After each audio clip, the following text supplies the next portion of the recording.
I'm a property manager and I have a special relationship with my cleaners. Why would I be using a marketplace? And I think that echoes a lot of the feelings that I've heard over time from property managers. And that is really that yeah, it's part of the defensibility, part of the mini moat of your property management business to basically have a direct relationship with your cleaners. You don't want your cleaners to be on the marketplace because it's kind of your value that basically is going away. The first question I asked the host is this relationship reciprocal? Does the cleaner like to be with you? That's the first question. You like your cleaner, but do they like you? Because they also have the opportunity to leave their relationship. Okay, so that is the first thing. That's a risk you cannot control. You can control the risk of liking the cleaner.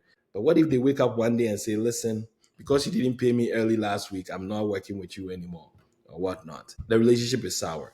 It's always a good option to have a backup plan. And that's where Cleanster comes in.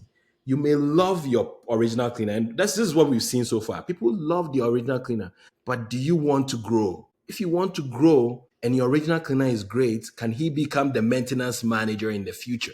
So that you can have that flexibility of giving them enough cleaners to be able to execute. Thinking outside the box of the process as a host is also important. You might like your cleaner today, but they might become a manager in the future, managing all your multiple portfolio.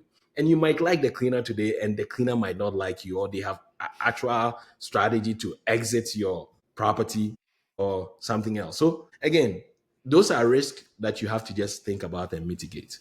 There is something that we've been talking about internally as well ahead of the launch. This actually fixing the opportunity to answer for a property manager any inventory, any portfolio, any client that's coming their way. And we know that it's actually something very local. Like you want to have a property management company, but because you have this team, you can actually take into that market. You know where the cleaners are located. You know what kind of the range of the cleanings they can do.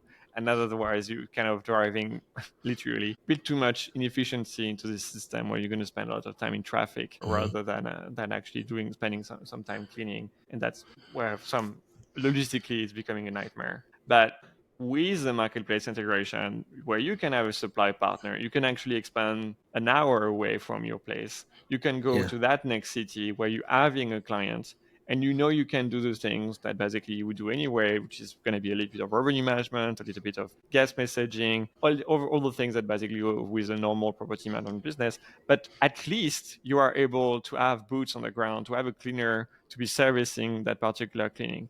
You may decide to take that shot, and then maybe you can continue building the relationship with those cleaners. Turns out nobody in this business started with people that they could trust. It's like building over time.